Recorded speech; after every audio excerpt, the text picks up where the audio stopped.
10-25 को एसआईआर को लेकर पटना में एक जनसुनवाई हुई।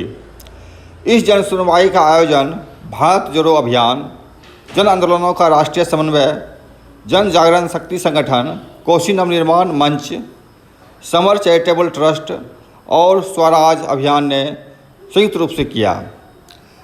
इसमें जो आप देख रहे हैं, गांव से लोग आए हैं और तकरीबन पूरे बिहार से के 19 जिलों से 250 से अधिक लोग शामिल हुए हैं। दर्जनों लोगों ने एक गणमान्य नागरिकों का पैनल के सामने पूरे एसआईआर प्रक्रिया को बयां किया है और ये जो आप देख रहे हैं, ये शुरुआत का वक्त है जब ये सभी लोग धीरे धीरे यहाँ पहुँच रहे हैं। इस जनसुनवाई में एक तमाम चीज़ें हुई और इसके आखिर में एक प्रेस कॉन्फ्रेंस को संबोधित किया गया। इस प्रेस कॉन्फ्रेंस की पूरी प्रक्रिया को समेटते हुए कार्रवाई का समापन किया गया। उसके बाद आप पूरी प्रेस कॉन्फ्रेंस में क्या हुई और क्या क्या सब इस चीज़ें शामिल हुआ है, तमाम चीज़ें आप आगे की वीडियो में देखेंगे। हम दर्शकों से उम्मीद करते हैं कि वो ये पूरे वीडियो देख पाएंगे और एसआईआर की प्रक्रिया के तहत जो लाखों नागरिकों का, बल्कि करोड़ों नागरिकों का जो समाप्त करने की कोशिश की जा रही है मोदी सरकार के द्वारा, उसका एक मूल्यांकन अपने स्तर पर स्वयं कर सकेंगे। ये पूरी जनसुनवाई बहुत बड़ा संदेश पूरे बिहार में दिया है और चूँकि बिहार वो पहला राज्य है जहाँ पर इसका पहला पदार्पण शुरू हुआ है। आइए सुनते हैं प्रेस कॉन्फ्रेंस।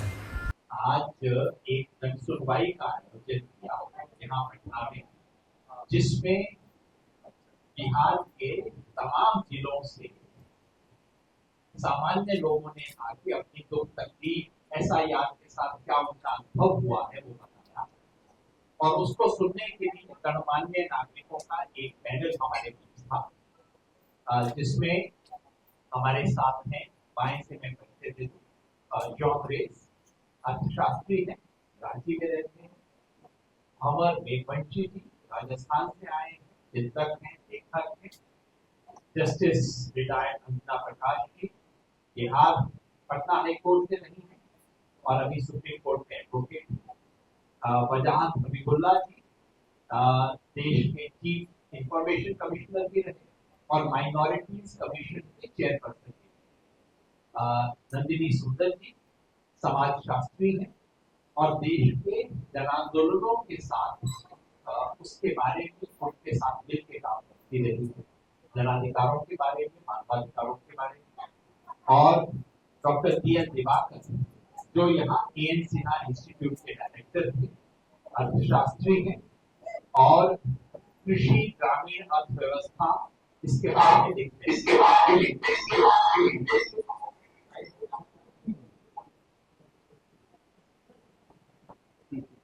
कोई साथी इसको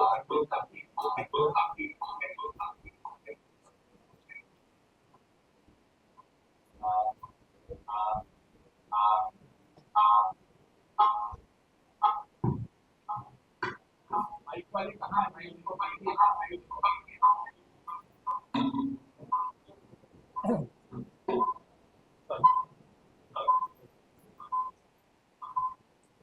वो माइक वाले साथी कहाँ है? क्या ठीक करने के? हेलो,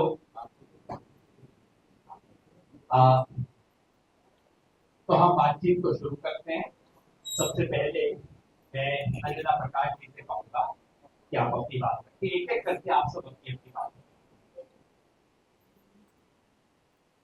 एक्चुअली बोलने के लिए तो बहुत कुछ है नहीं, सुनने ही के लिए ज़्यादा था और समझने के लिए शायद उससे भी ज़्यादा, क्योंकि देश भर में जितना उथल पुथल अभी हो रहा है और सब समझने ही की कोशिश कर रहे हैं कि आखिर ये एसआईआर हो क्यों रहा है और किस कॉस्ट पे हो रहा है, लोगों को कितना तकलीफ हो रही है। सिर्फ तकलीफ ही नहीं, कितना अनरियलिस्टिक गोल सेट किया गया है कि आपका वेरिफिकेशन किस तरीके से होगा, उसी पर चर्चा करने के लिए हम लोग आए थे। और जितने लोगों ने हम लोगों को अपनी कहानी बताई वो तो और भी उस बात को पुष्टि कर देती है कि वाकई ये एकदम not only unrealistic, it's an impossible task that the election commission has undertaken.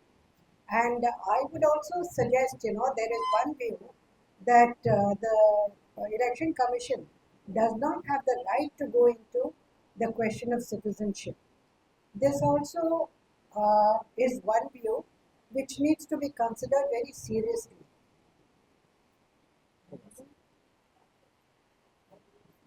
आप अगर इस बात को हिंदी में हम हिंदी में भी बोल रहे हैं। अच्छा। जैसा कि हमने कहा कि इन्हें क्या सुनने के लिए और समझने के लिए बहुत था, क्योंकि हम लोग इस बात से जूझ रहे हैं कि आखिर ये SIR का जो पूरा जो एक्सरसाइज है क्यों किया गया है, किसके बेनिफिट के लिए किया गया है। क्योंकि जो इलेक्शन कमीशन का जो सर्कुलर है उससे तो कुछ पता चल नहीं रहा है, और जो उनका ऑब्जेक्टिव था कि हम लोग है ना कि एक रियलिस्टिक नंबर्स लेंगे जो कि इलेक्शन वोटर हैं बिहार में, क्योंकि बहुत माइग्रेशन वगैरह हुआ है, कुछ लोग मर गए हैं, लास्ट एक्सरसाइज 20 साल पहले हुआ था। तो इसका तो बहुत आसान हल सब भी था जिसको कि अपनाया जाना चाहिए था हम लोग के समझ से, वो नहीं करके पता नहीं क्यों इस तरह का एक्सरसाइज किया जा रहा है जहाँ पे आप मांग रहे हैं ऐसे दस्तावेज जो कि पढ़े लिखे समृद्ध परिवार के लोग भी जिसके पास नहीं रह सकता है। तो थोड़ा सा तो ये समझना चाहिए ना कि ग्राउंड रियलिटी क्या है। अगर आप कोई लॉ बनाते हैं या कोई प्रोसीजर अडॉप्ट करते हैं तो हवा में तो नहीं होता है, वो होता है इसलिए क्योंकि पूरी समझ के साथ कि ये लागू किया जा सकता है कि नहीं। तो मेरे समझ से इलेक्शन कमीशन को ये समझना ज़रूरी था कि ये लागू हो सकता है कि नहीं, ये पहले उनको सोचना चाहिए था। इस बिहार के परिवेश में या बाकी जगह के भी परिवेश में जहाँ इलिटरेट्स बहुत हैं, जहाँ जिस तरीके का रूरल कंडीशंस है कि फ्लड्स आते हैं, डिस्प्लेसमेंट होता है और कागज़ वगैरह रखने का स्कोप नहीं है, रजिस्ट्रेशन ऑफ बर्थ नहीं होता है, रजिस्ट्रेशन ऑफ डेथ नहीं होता है, उस पर आप अगर मांगेंगे बर्थ सर्टिफिकेट, डेथ सर्टिफिकेट, तो मतलब बेमानी लगता है ना ये एक्सरसाइज। और किस कॉस्ट पर? आखिर ये पैसा जितना दिया जा रहा है वो तो टैक्स पेयर के पैसे से जा रहा है ना, करना चाहिए कि नहीं। जो आपके स्कूल में काम करते हैं उन लोगों को आप लगा दिए ये काम करने के लिए, नतीजा ये हो रहा है कि जैसा हम लोगों ने लोगों को सुना स्कूल में पढ़ाई नहीं हो रही है, तो ये तो ठीक बात नहीं है। और दूसरी चीज़ है ये भी जो इलेक्शन कमीशन को ये राइट है या नहीं, लीगली वो हमारा सिटीजनशिप चेक कर सकता है कि नहीं। क्योंकि हमारे देश में एक सिटीजन एक्ट है जो सिटीजन एक्ट प्रोवाइड करता है कि कौन सिटीजन होगा इंडिया का, और उसके बाद उसको रिमूव भी कैसे किया जा सकता है, उसका पूरा प्रोसीजर है। आप है ना कि यहाँ पे सिटीजन यहाँ पे इलेक्शन कमीशन कहेगा कि 11 दस्तावेज में से आपके पास कोई दस्तावेज नहीं है, इसीलिए आप सिटीजन नहीं है, इसीलिए आप वोटर नहीं है। तो ये तो मेरे समझ से लीगल नहीं है ना। जैसे रंजना जी ने बताया, ये एक बात यह है कि SIR की आवश्यकता ही क्या थी। पहले तो इस पे और लोगों की तरफ से बहुत शिकायतें भी थी और आलोचना भी हुई, तो वो तो एक अलग सी बात है। दूसरी ये बात है कि मेरे लिहाज से जो प्रशासन है इस SIR का, वह बिल्कुल दुरुपयोग किया जा रहा है अधिनियम का। लोगों की रक्षा किए बगैर, लोगों की सेवा करने के बगैर, जो कि ECI का कर्तव्य है, उनने लोगों के लिए जैसे रंजना अभी कहा, उनने लोगों के लिए सौ और कठिनाइयाँ यहाँ नाफिज कर दी है और उनके ऊपर कष्ट डाल दिया है, जो कि इसकी आवश्यकता थी ही क्या। और जैसे मैंने कहा कि एक तो ये कि SIR की आवश्यकता क्या थी, तो इस जमाने में करने की क्या आवश्यकता हो गई थी, इतनी जल्दबाजी में करने की क्या आवश्यकता हो गई थी। उसका नतीजा हुआ, जैसे मैंने कहा, कि प्रशासन जो इसका है पूरी तरह से बहुत ही बदइंतजामी का शिकार बन गया और लोगों को असुविधा हो रही है।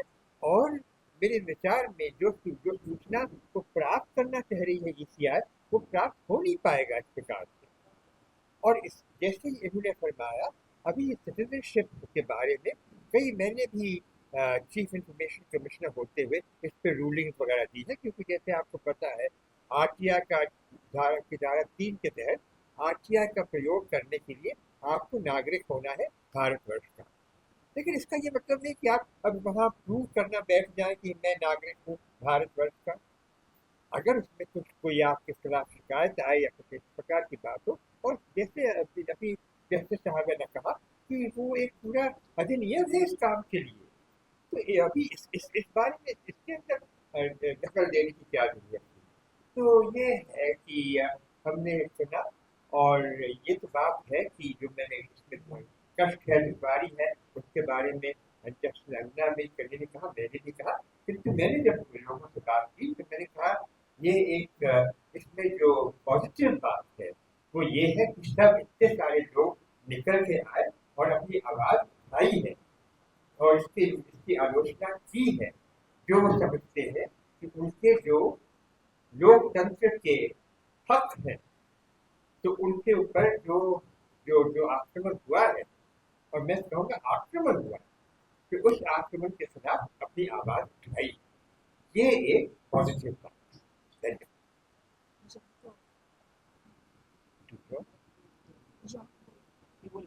Sum up whatever you said, your 5 point last week. He summed up all the points, so वो आना चाहिए press में. But he will come in the dark.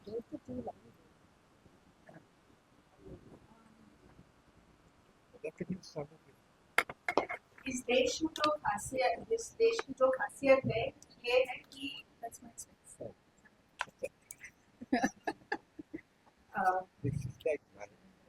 इस देश की जो खासियत है कि चाहे जो भी हो, लोग गरीब हो, अमीर हो, जो भी हो, जो भी कौम के हो, जो भी जात के हो, सबका वोट है। और ये हमारे स्वतंत्रता आंदोलन का बहुत बड़ा देन है कि हम सब एक समान नागरिक हैं।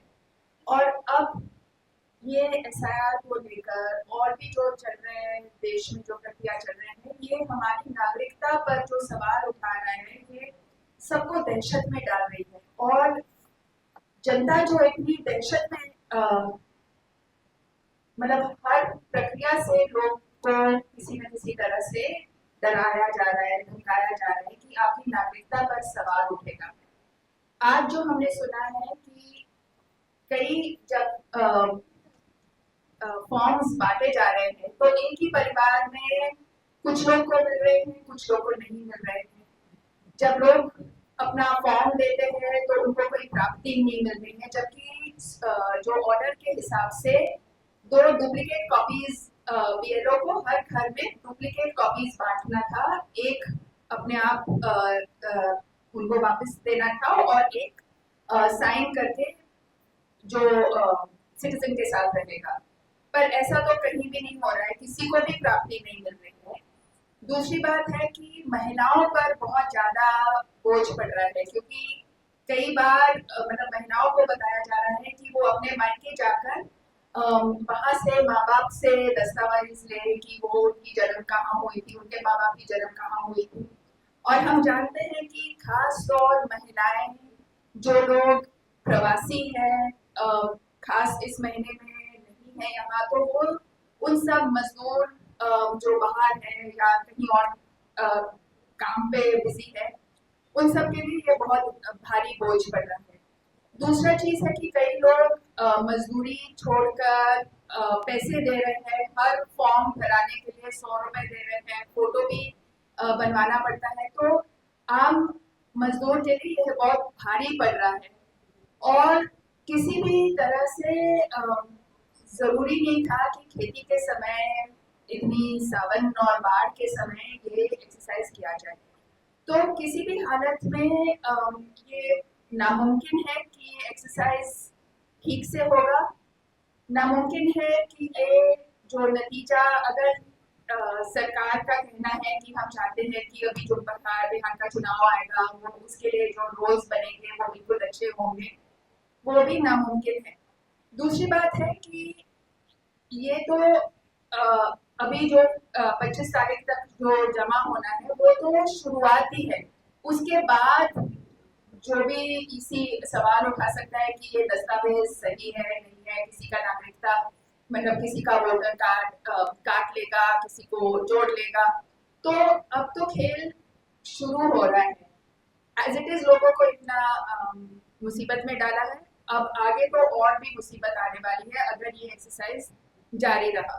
तो हम आज जो हमको सुनने को आया है, इससे साफ लगता है कि ये पूरी एक्सरसाइज रद्द होनी चाहिए, और अगर रद्द नहीं होगी तो लोकतंत्र के लिए बहुत ही हानिकारक होगा। पहली बार ऐसा हुआ है कि अब तक तो इलेक्शन कमीशन के हाल के वर्ष में इलेक्शन कमीशन के क्रेडेंशियल पर सवाल उठते रहे, लेकिन पहली बार ऐसा हुआ है कि अब जनता की तरफ से इलेक्शन कमीशन के क्रेडेंशियल पर सवाल उठते हैं। और ऐसा नहीं है कि ये इलेक्शन कमीशन में कोई नए लोग आते हैं, यही डीएम यही एसडीओ लेवल के ब्लॉक लेवल के ऑफिसर्स होते हैं, ये सारे काम में इन्वॉल्व होते हैं। सबको पता है कि खेती का समय है, सीजन अभी काम का नहीं है, और हाल में अभी समरी रिवीजन तो हुआ ही है। इस समरी रिवीजन के बाद फिर से अगर ये हो रहा है तो मेरी नज़र में ये कोई सिंपल बात नहीं है कि इलेक्शन कमीशन नहीं जानती है कि इसके ये परिणाम होंगे। जानबूझ के किया जा रहा है, और जब जानबूझ के किया जा रहा है तो इसके पीछे क्या खेल है इसको समझने की आवश्यकता है। जनता को सतर्क रहना है कि इस लोकतंत्र के जो अधिकार जनता के बीच थी उसको जो छीनने का प्रयास हो रहा है थ्रू इलेक्शन कमीशन, ये गहरी साजिश है और लोकतंत्र पर एक बड़ा खतरा है। मेरे नज़र में एक तो बात ये बहुत आवश्यक है कि लोकतंत्र के जो मालिक हैं उनको सजग होना चाहिए। इसके लिए सबसे अधिक जरूरत है कि लोकतंत्र के मालिक अपने अधिकारों के प्रति सजग हों, और मुझे खुशी है कि आज के इस आयोजन में ये हमें उभर के दिखा कि लोग आए और अपनी बात बता रहे हैं, अपनी कठिनाइयां कह रहे हैं, और जिस तरह से गैरवाजिब बातें हो रही है उसके प्रति गुस्सा भी है। तो यदि इलेक्शन कमीशन ये समझता है कि वो कुछ भी करेगा और जनता उसे बर्दाश्त कर लेगी तो शायद ये गलतफहमी है।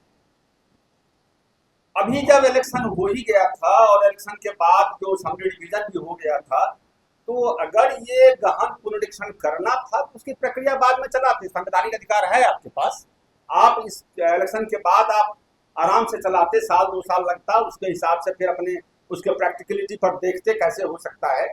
लेकिन जिस आनंद फानंद में बिहार में बाढ़ है, सुखाड़ है, खेती का सीजन है, किसान मजदूर उसमें लगा हुआ है, और इस बीच में अगर ऐसा हो रहा है तो मैं ये नहीं मानता कि इलेक्शन कमीशन की एजेंसी को ये नहीं पता है कि यहाँ बाढ़ है, सुखाड़ है, यहाँ जनता खेती में परेशान है।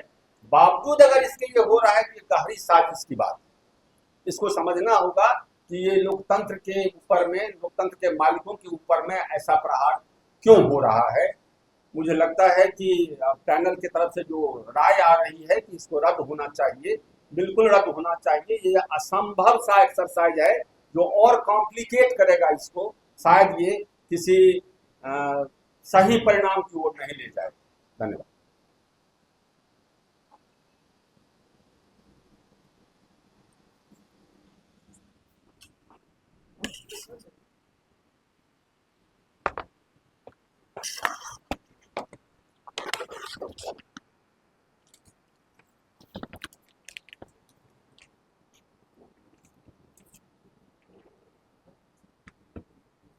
आज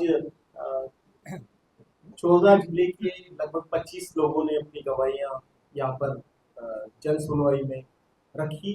इसके अलावा जो सर्वे हुए, जो शोध हुए, और जो बातचीत प्रवासी मजदूरों से और जो लोग इस प्रक्रिया से जूझ रहे हैं, उन सब की बातचीत सुन करके ये महसूस हुआ कि ये विशेष गहन पुनरीक्षण नहीं है, बल्कि एक सोचा समझा हुआ बहिष्करण का मामला है।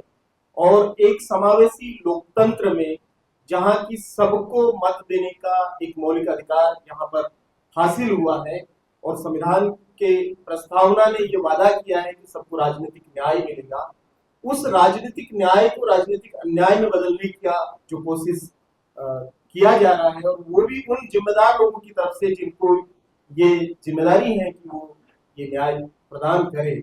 मुझे लगता है कि ये हमारे लोकतंत्र के लिए, संवैधानिक संस्थाओं के लिए और संविधान के लिए, सबके लिए एक खतरनाक शुरुआत हो रही है और उसके खिलाफ बिहार के लोगों ने खड़े होने का ये जो साहसिक फैसला लिया है, हम उसका धन्यवाद देते हैं। और पैनल की जो राय है कि ये पुनरीक्षण से ये सूची साफ नहीं होने वाली है, बल्कि ये और ज्यादा मेली हो जाने वाली है, हम उसका समर्थन करते हैं और हम कहते हैं कि इस पूरी प्रोसेस को, एसआईआर को पूरी तरीके से रद्द होना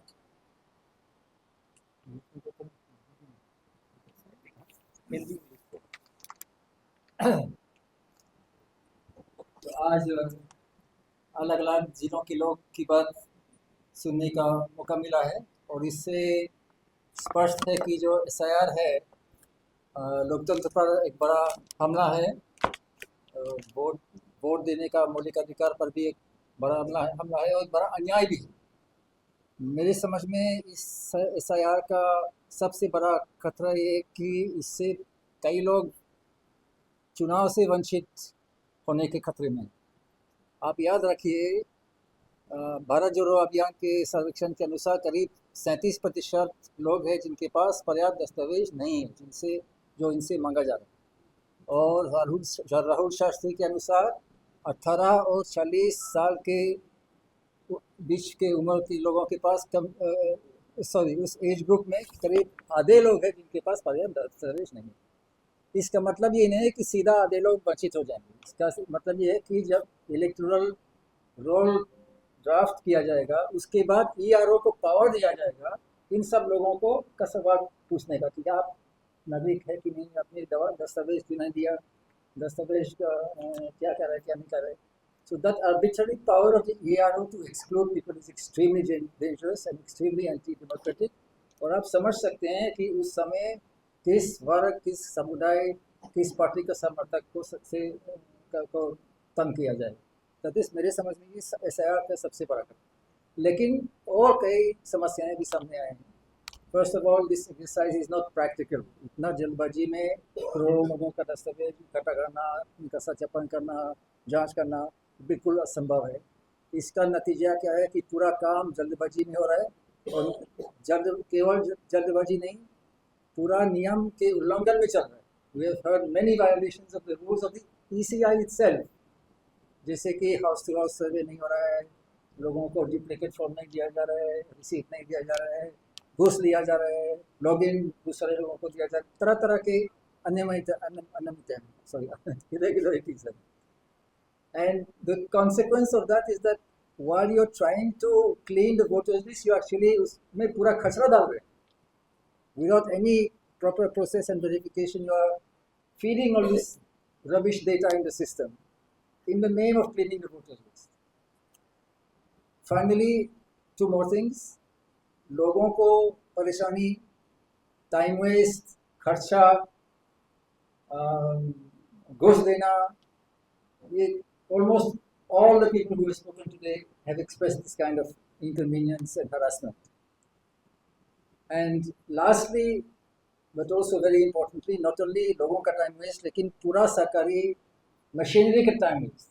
टीचर, आंगनवाड़ी वर्कर, आंगनवाड़ी सहायिका, BLO, तरह तरह के इसमें महीनों तक लग जाएंगे। आप समझ सकते हैं कि इससे सार्वजनिक सुविधाओं को क्या होगा। And that will happen again next year with the census. So for many months, the entire state machinery in India is going to be diverted. And finally, let me say that if you are concerned about the integrity of the voters list, as the ECI claims to be, then the first thing you should do is conduct your census, because the normal way to verify the voter list is to compare the voter numbers in different age groups with the population numbers from the census. This is the first step to verify a voter list. This is how it has been done for many years, and now it cannot be done because we don't have a census after 2021. तो पहले census कीजिए, उसके बाद voter list का integrity की बात कीजिए। हाँ, जैसे बिहार में मुझे लगता है पूरे देश में, लेकिन बनाने वाले का डिस्करेज किया जाता है क्योंकि अमेरिका में नागरिकता लेकिन ये 11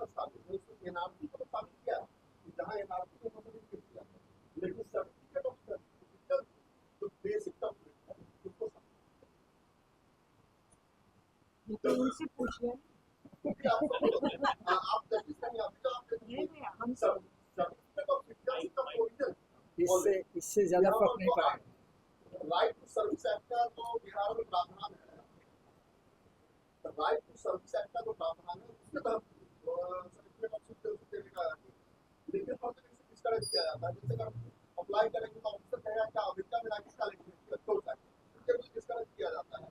जनरली तो आईएएस ऑफिसर्स लोगों का जब हो जाता है पूरा फाइनल सिलेक्शन तो उनके लिए केवल वो तैयार रखते हैं तो देते हैं। लेकिन ये जो 11 डॉक्यूमेंट है उसमें कोई प्रॉब्लम उसको सर्टिफिकेट ऑफ सिटीजनशिप वो कहीं है नहीं। एनआरसी का दिया गया है, जहाँ एनआरसी लागू किया गया वहाँ का सर्टिफिकेट ये मुझे लगता है इसको कैसे आप एक तो इलेक्शन कमीशन को बल्कि जवाब देना चाहिए। आपका क्वेश्चन जो है बहुत जायज है।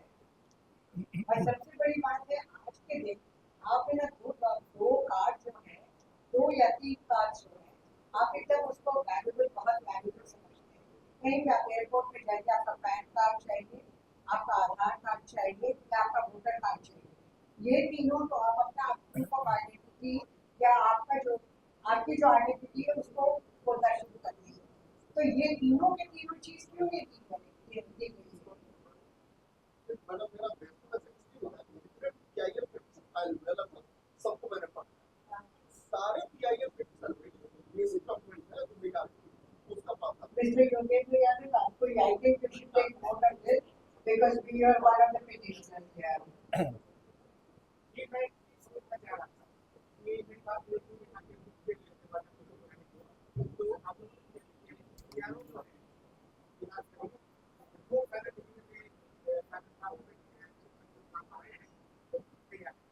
तो हमें एक तरह की बताता है उसको संविधान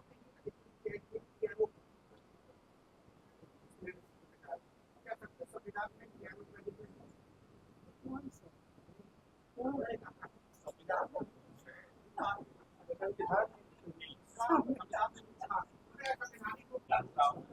संविधान में केवल आर्टिकल 326 में जो है और उसमें ईआरओ जैसी कोई रिकॉग्निशन ही नहीं है संविधान में। ये तो सब लीगली कॉन्स्टिट्यूटरी बॉडीज है।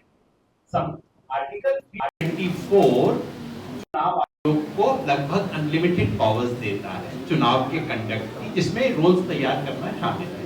और आर्टिकल 326 कहता है कि कौन वोट दे सकता है। कहीं पे भी जाहिर है ईआरओ का तो जिक्र नहीं है।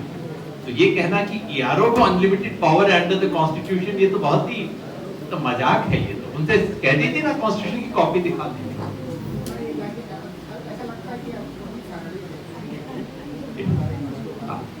तो संविधान की कॉपी लेना तो इतना कठिन नहीं होगा। आप उनसे पूछ लीजिए कौन सा क्लॉज दिखा दें। जब वो दिखाने लगे तो उन्हें संविधान का आर्टिकल 10 भी दिखा दीजिए। मैं भी एक सवाल रहेगा। अभी आपने मांग किया है, पैनल की तरफ से मांग आई है कि इस एसआईआर को रद्द कर दिया जाए। 28 तारीख को सुप्रीम कोर्ट में बहस है इस पर, तो क्या आप 28 तारीख का वेट करें कि बहस क्या मांग करेंगे या सचमुच में मांग इसका कौन सा एसआईआर को रद्द करने का? देखिए क्या समझ सुप्रीम कोर्ट में बहस अपनी जगह पर है, वो चल रही है, लेकिन जनता जनार्दन की तरफ से जो कठिनाइयाँ आ रही है और जो आवाज़ आ रही है उसके आधार पर यही बनता है कि असंभव है, नहीं मानता। ये सिर्फ पैनल का ही नहीं डिसीजन है, जो पूरे राज्य से जो जनता आई हुई है यहाँ, उन लोगों ने जो अपना मुखरा रोया है यहाँ और जिस तरह से कमियाँ बताई हैं उसके आधार पर हम लोग ये कह रहे हैं कि ये अव्यवहारिक है और इसे रद्द होना।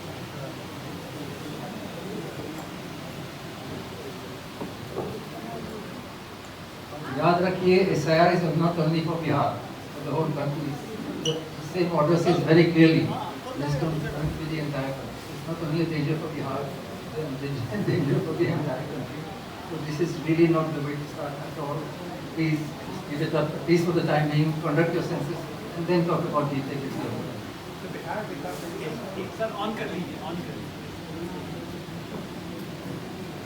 Bihar becomes a test case for the continuation of this ESR.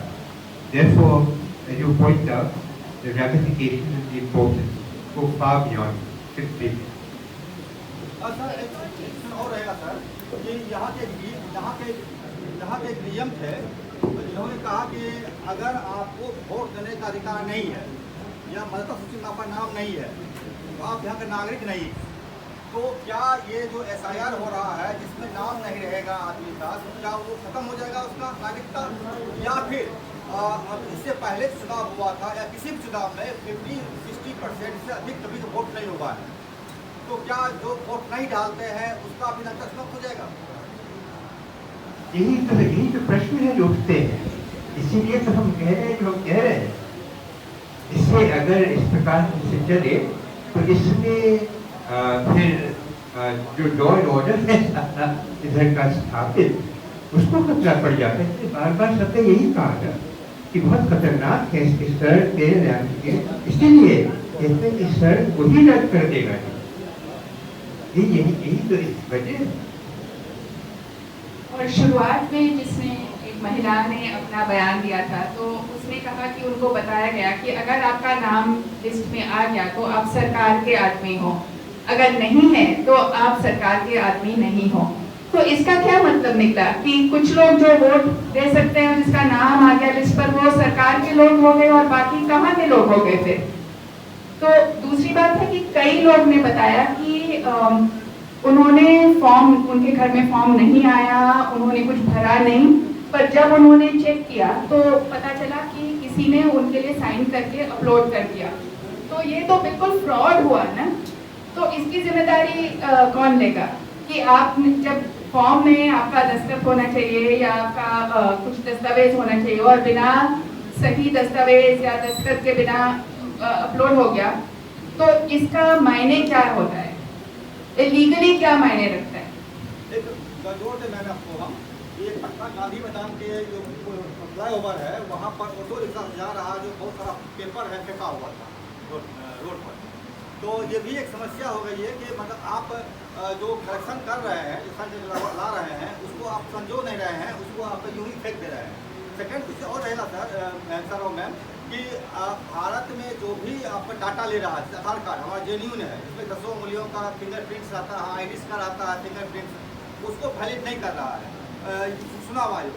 तो मेरा एक सवाल रहेगा आपसे कि क्या ये जो भारत सरकार के द्वारा अधिकृत आधार कार्ड को चुनाव आयोग नहीं मान रहा है, तो क्या चुनाव आयोग भारत सरकार के आदेश के खिलाफ जा रही है या भारत सरकार को ही नहीं मान रही है? अपने वोटर ID को भी नहीं मान रही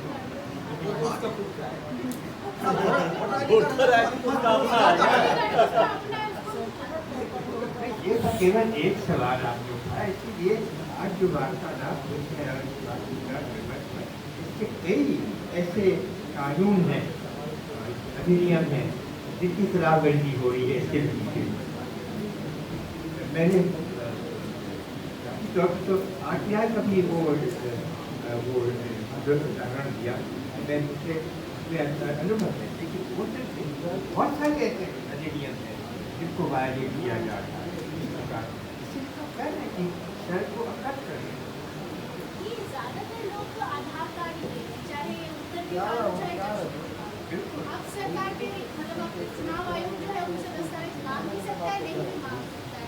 ज्यादातर लोगों के पास दस्तावेज नहीं है बिहार की reality.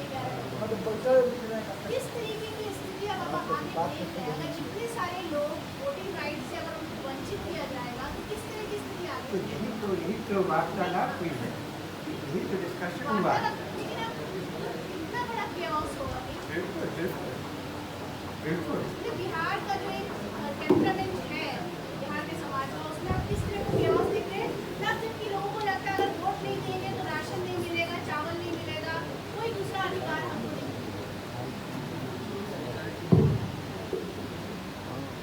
Bihar is the worst place to begin. Right? It's inexplicable, especially after all the experience of the monumental mess that we made with KYC, Aadhaar. After all this experience, you begin an SIR in Bihar, inexplicable illiteracy. There must be a reason, there must be a political reason, but it doesn't make any sense. Even if you accept accept the idea of SIR, so surely you don't want to start from here. We know that there will be many implementation issues. Bihar is the worst with the state of. मैं अभी report के लिए गया था हिमाचल के इलाके में, वहाँ मैंने ये चीज़ देखी कि जो मतदाता वहाँ के हिसाब से हिमाचल के इलाके में खासतौर पर मुस्लिम मतदाता है, वो बिना प्रॉपर डॉक्यूमेंट के फॉर्म जमा नहीं करते और हिंदू मतदाता खाली फॉर्म जमा कर रहे हैं। इसको मैंने एक बात देखा। दूसरा मैंने देखा कि बड़े पैमाने पर आवास प्रमाण पत्र के आवेदन वहाँ मतलब लोगों ने आवेदन किए हैं।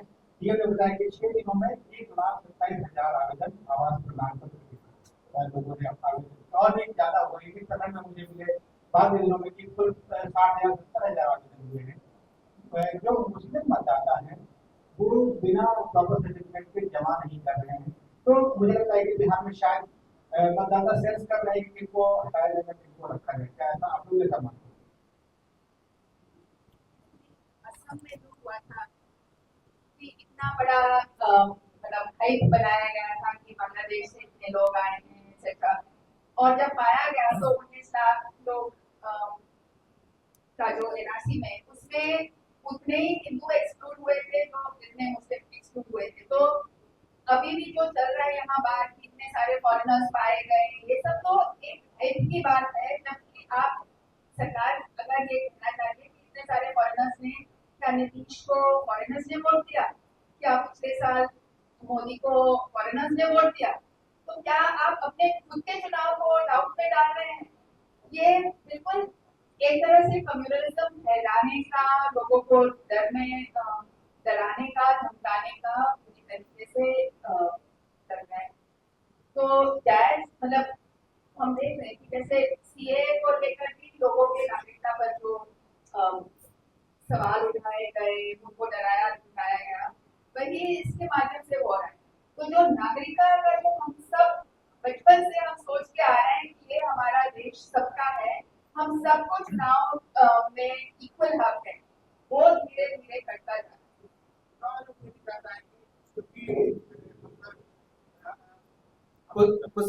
आपने ये जो सवाल किया, ये पोलराइजेशन का प्रश्न नहीं है और होना भी नहीं चाहिए, क्योंकि हाँ आपका जो अनुभव है, लेकिन यहाँ आकर के जो लोगों ने बात कही, कोसी के इलाके से जो लोग आए हैं वो सभी समुदाय के लोगों ने कहा कि हमारा सब कुछ बह जाता है, हम नहीं ला सकते।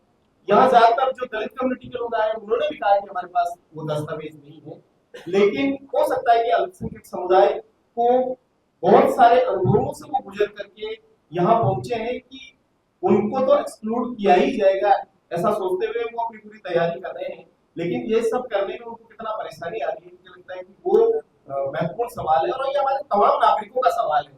ये किसी एक वर्ग का, एक धर्म का या एक जाति का प्रश्न होना ही नहीं चाहिए और ये हम सबको मिलकर लड़ना है, ये हमारी सोच है। जो भी लोग पीआईएल पिटीशन फाइल कर रहे हैं एसआईआर के खिलाफ, उन लोगों के पास करने के लिए कोई कॉन्स्टिट्यूशनल और लीगल इशू, मैं रिपीट कर देता हूँ, चीफ इलेक्शन ऑफिसर का कहना है कि जो भी लोग इलेक्शन पिटीशन और पिटीशन फाइल कर रहे हैं या फिर एसआईआर के खिलाफ जा रहे हैं, उनके पास कहने के लिए कोई भी कॉन्स्टिट्यूशनल और लीगल इशू नहीं, केवल वो लोग प्रोसीड्यूरल लाइसेंस पर जा रहे हैं, प्रक्रिया मामलों पर जो हम ट्रायल एंड एरर पर आप क्या करना तो ट्रायल एंड एरर को एक गाना सुना ना हमने, कुछ तो लोग कहेंगे, कहना है, कहेंगे कुछ भी। मैं एक बात कहूँ, ये सरकार पूरी की पूरी व्यवस्था जो है वो ट्रायल एंड एरर पर ही चल रही है। आप डिमोनेटाइजेशन में देखिए किया, उसके बाद कई सुधार जीएसटी में देखिए किया और आज तक सुधार चलता है। तालाबंदी किया, अचानक से किया, उसके बाद से हो रहा है, अभी ये हो रहा है, इस पर भी गलती भी किया और ऊपर से फिर सुधार की बात आप कर रहे हैं। एक भी ऐसा गहन काम किया हो जिसमें कि उसे दोबारा न सोचना पड़ा हो, विदाउट होमवर्क सरकार का अभ्यास हो गया, विदाउट होमवर्क था, जनता के लिए बड़े खतरे की बात कि इसकी सरकार बिना सोचे समझे उसके ऊपर लागू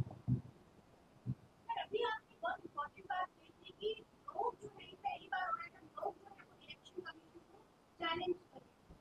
इलेक्शन कमीशन एक ऐसे यूनिट या एक ऐसी बॉडी है जिस पर हम सबकी बात करते हैं।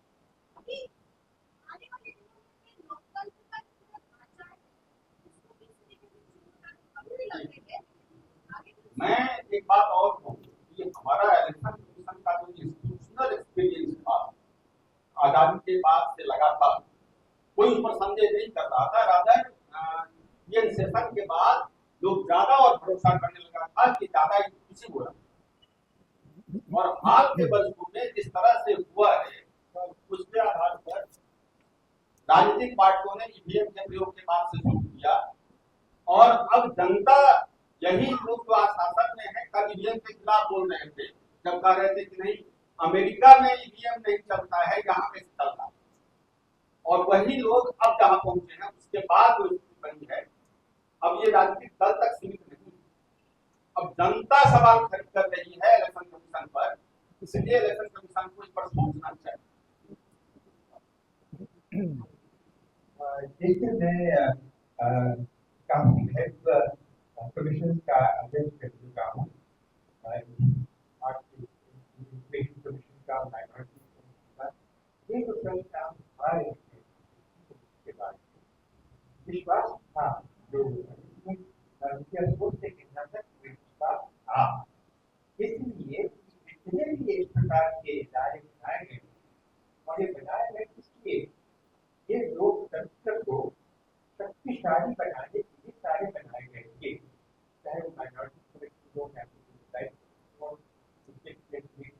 हो या इलेक्शन कमेटी, और इलेक्शन कमेटी के संवैधानिक अधिकार क्योंकि औरों के पास थे भी संवैधानिक अधिकार, लेकिन उसको भी वोट से डाउन करने की कोशिश की है ताकि ये जो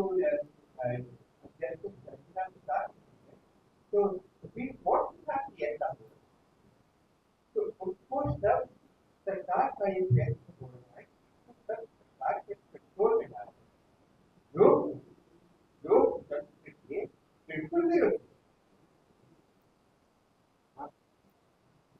आप कह रहे थे कि इलेक्शन कमीशन ने क्या जवाब दिया है, मजाक में हमने कह दिया कि कुछ तो लोग कहेंगे, मगर एक चीज आप सोचिए कि वो जो सवाल आप लोगों ने उठाए वो कितने संवेदनशील थे, ठीक है। आज के दिन अगर हम प्रोसीजरल भी अगर हम सवाल उठाएंगे तो वो संवेदनशीलता के साथ है। अब ऐसा PIL जब फाइल किया गया है लोगों के द्वारा, तो आप क्यों एक्सपेक्ट करते हैं दूसरा पार्टी क्या कहेगा या गवर्नमेंट क्या कहेगा। आप सोचिएगा कि ऐसा लिटिगेशन जो है वो एडवर्सेरियल नहीं होना चाहिए, वो आपके लिए ये नहीं है कि आप उसे कॉम्बैट कीजिए। आप बैठ करके सोचिए कि हो सकता है वो ओवरलुक किया हो सकता है हमसे गलती हुई हो सकता है ऐसा हो सकता है, बहुत सारी चीज हो सकती है। ये पॉसिबिलिटीज क्यों नहीं कंसिडर की जा रही है, ये देश के लिए बहुत दिक्कत है। मैं एक सवाल आपको रहेगा, पत्रकारों पर भी FIR हो रहे हैं, SIT में भी सब FIR भी चल रहा है, जो धार्मिक दिखाएंगे तो सब उस पर बोल देना तुम लोग भी डर लगता है पता नहीं चलेगा। देखिए हम तो यही मनाएंगे कि आप लोग के ऊपर कुछ ना हो और आप लोग सेफ रहिए। एंड लेकिन चाहे जितना भी कुछ बुरा कह रहे हो, हम हमेशा जानते हैं कि चीज जो होती है सच ही की होती है, चाहे जितना भी क्यों नहीं बोलते हम लोग क्यों नहीं बोलते, मगर चीज हमेशा सच की होगी। आप क्या समझते हैं कि एक ऐसा FIR दर्ज कर दिया जाएगा तो उसे कोई डर जाएंगे या आप लोग डर जाएंगे तो नहीं डरेंगे। ऑब्वियस है जो सच है वो सच है, जो सही है वो सही है, कोई किसी को बंद थोड़ी कर सकता।